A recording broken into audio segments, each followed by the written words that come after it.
Yo, what's up, everybody? My name is Nova, aka DieResponsibly. I'm an artist, engineer, producer at Serenity Record Studios. I'm here with my guy, Justbcas. Today, I got down a couple things that you need to start your own home studio.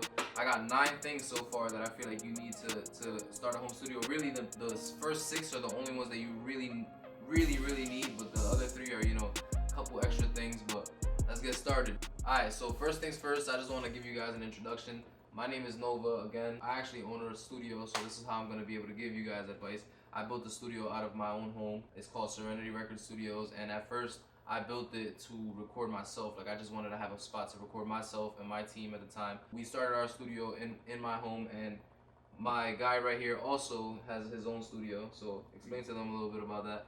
Yes, so again, my name is Justbcas. I'm actually the owner of Studio 6 Recordings. So yeah, me personally, I actually was an artist, believe it or not.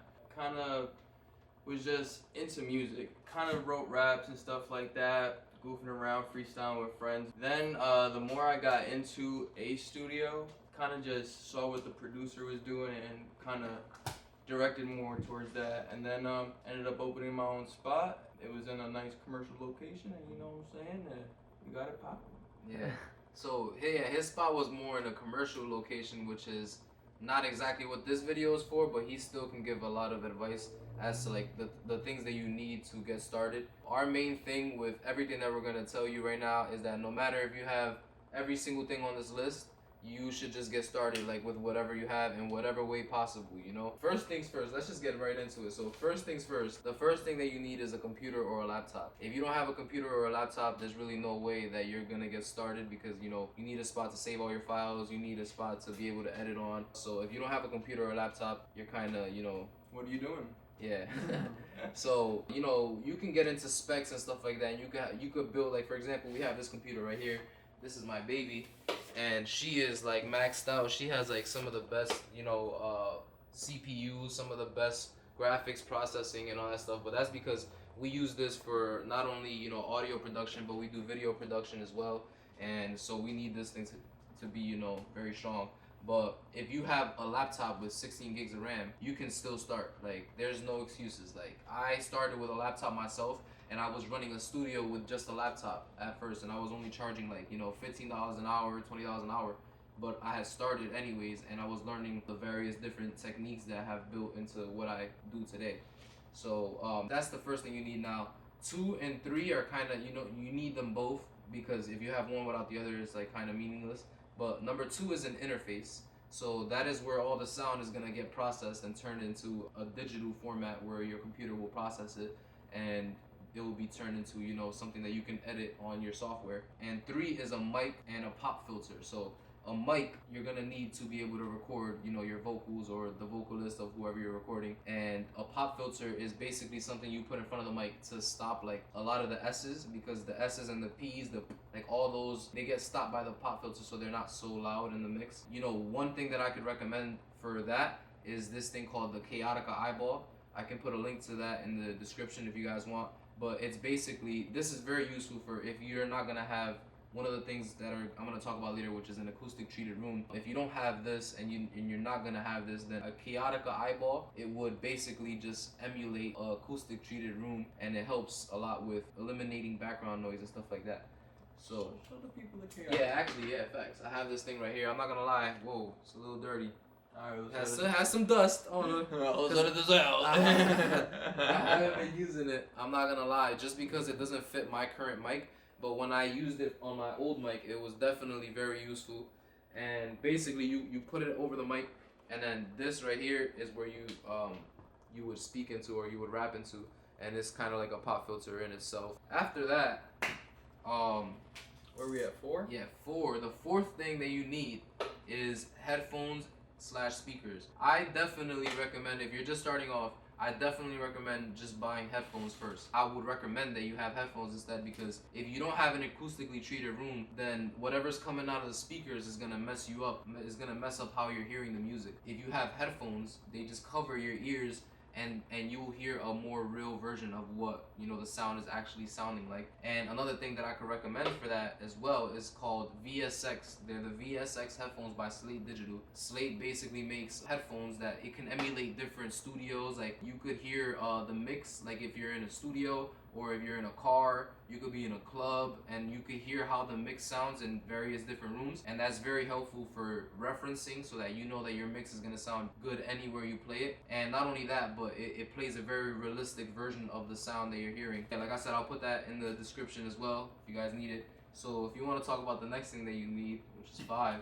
Oh yeah, 5, you're definitely gonna need a DAW, a digital audio workstation. Something we use, and especially me, for making beats. I use FL Studios 20, but there's also other DAWs that you could use, such as Pro Tools, Logic X. Definitely, you just need something that's almost like, how do I say, your canvas when you're painting. Like that's where you're making everything. It's where the magic happens. So DAW definitely needed. Number 6, plugins. You're gonna need some plugins too. Every DAW comes with stock sounds and stock effects, but plugins is just that extra sauce, that extra sound or sonics that you won't get from the stock sounds in your DAW. So definitely invest in some plugins. Some of my favorite, just for making beats, Omnisphere. Keyscape has real nice keys. And yeah, a lot of the times too, I use one-shots too. But yeah, definitely plugins are the best. For mixing too, I like to use Sound Toys. So definitely get that bundle of super fire. Yeah, so like he said, plugins can take your audio from sounding regular to sounding amazing. Honestly, like you can have the worst recording and turn it into a really good sounding recording. For example, the background noise stuff, even if you don't have a chaotic eyeball, there are plugins that can literally eliminate background noise. For example, X Noise by Waves, it eliminates background noise, and all you have to do is buy the plugin and have it learn some of the dead space in between, takes, so that it can eliminate the background noise. And those first 6 things that I wrote, I feel like are all that you really need to really start. And regardless, like I said, start whatever level you're at, start in some way, shape, or form. But those first 6 things, I feel like you really need those. The last 3 things are things that I feel like are extra, but if you have them, it just helps. You know what I mean? The 7th thing that you should have is an acoustically treated room. Acoustically treated means that there's not much reverb. Every room has a natural reverb, right? So when you speak into, for example, your bathroom, and you're speaking or you're singing, it has a reverb, and that's why your voice sounds like that in the bathroom. If you speak, for example, in the church, there's a very long reverb because it's a big space, and there's a bunch of sounds clashing off of the walls and stuff like that and coming back to you. But the thing is that when you're mixing, you don't want any reverberations coming back to your ears, because it's gonna affect how you're hearing the actual sound. So basically, if I play a sound, like if the 808 frequency travels all the way down the staircase and then comes back up and hits me in the ear, it's gonna affect how I'm hearing the current sound, So acoustically treated rooms means putting padding wherever you can. Like we have a bunch of padding surrounding the rooms, if you want to show that, like right there.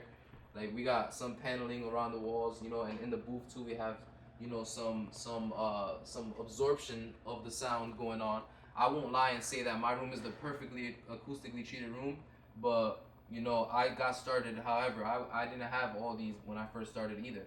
But I just started adding them to the wall, and eventually I want to have a real studio that's built specifically to be acoustically treated. So the 8th thing you guys need, well, not really, but definitely helps, some hardware. All right.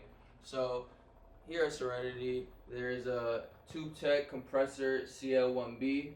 Definitely just a good compressor for right from when you're recording. Gives it a nice clean sound. Warm, would you say? Warm. It adds like a tone. It kind of gives it that real feel, basically. So that's one thing that I could talk about in terms of plugins as well, is that there are a bunch of plugins that emulate these hardwares, and that's why I included it early in the list, because you could technically get a plug-in version of the compressor that I have right here, and it'll sound, pretty realistic compared to this, There is just preference, I kind of wanted to have this compressor as a hardware version, and it's not something that I necessarily needed, but I wanted, and it definitely added to the studio. But that's why I added it later in the list, that you don't need a lot of hardware in order to get started. You can do a lot of these things with plugins. The other thing that we have here is called a Furman surge protector. And I actually have a video where I do a tour of the studio if you guys want to see more in depth of how it looks in here. And I explain a lot more about my, the starting of a studio and all that stuff. So if you guys want to check that out, I'll leave a link up here somewhere.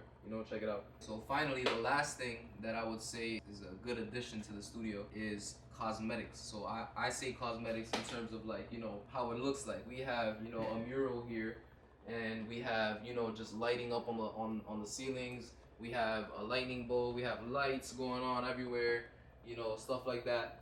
And that basically just adds to the vibe of the room. When people come to your studio, they should feel like they're in a creative space, and they should feel a little bit more creative than they would be sitting at home, doing nothing. So when they come to your studio, they feel that sense of art and creativity, and it just, I always get complimented for this room, and wow, like, it feels so cool up here, like you're lucky, you're blessed. And you should feel blessed in your studio. You should feel comfortable. You should love how it looks. And that's the last thing. But like I said, that's not something that's necessarily needed in order to make good music, in order to start your studio. You can start wherever. All these things that we've added, they didn't come just like that. Like, this thing wasn't just created like that. Like, we've painted the walls, we've added little cosmetics here and there that have added to the vibe of the room, and that happens over time. But just get started. Like, that's the only thing that I can say in this video is get started no matter where you are. Obviously, like I said, you're gonna need a laptop or a computer, but even if you don't, find somebody that does and go work with them. Go work with somebody else at a studio. You can intern at a studio. You can do anything that you can to just get started and get out there, And me personally, I say when getting started, I think the first thing that people really think of is like, how much money do I need to get started in all this? And like I said, I had my own commercial spot, so it was definitely a lot more of an investment. But it just depends. Like, you could go anywhere from like, hey, I got like $500, $1,000 to even more than that, and just experimenting with equipment, getting better with the equipment, and then getting newer stuff over time definitely is something that's just like the producer lifestyle. It's the road you take. That's a very big point there, is that the things that you get at first and that you might consider as, crappy equipment or whatever, that if you get good with that is the biggest thing, because once you get good with that, then when you do have the CO1Bs and stuff like that, you're gonna be way better at it, because you're gonna know the basics of all the other things that you had to do before, so that when you have that high quality equipment, it's kind of just like a cheat code at that point, and everything just sounds so much better. Like, we started off with a $200 mic in my old studio, and now we're here with a $3,000 Manly reference cardioid mic that when I started recording in it, I was like, wow, like, I feel like I don't even have to mix it that much, as compared to like the old mic where, like, I would record and I would have to do so much to it to make it sound good. But now that I have those basics, I can make even that new mic sound even better, So, my biggest thing, like I said, is to just start and have, a budget in mind. Don't spend too much on one thing and then not have all the other things. Like, spend a decent amount on your mic, on your interface, and your computer. Those are the biggest things. After that, you can, I would say, like, you can crack plugins, you could crack DAWs, but don't say that I told you to do it. I like to buy things myself. I like to invest in it, because these companies are offering us a very big thing, which is the ability to be able to record ourselves from home and to be able to pursue our dreams. So the least we can do is give them what they deserve and have them be able to make even better plugins and better workstations and stuff like that. So that's my theory on that, but everybody thinks differently. But aside from that, I think we're pretty much done here. And if you guys have any more questions on like equipment, like I said, I have another video where I talk more specifically about the equipment that I use and stuff like that, and you guys can check that video out as well. But aside from that, I love you guys. Let me know if you guys get started. Let me see your Instagrams. Follow us on Instagram, DieResponsibly and Justbcas. And comment, leave a like, subscribe for more videos. I have producer cook-up videos up on there too. And yeah, man, live recklessly, die responsibly. Peace out, man.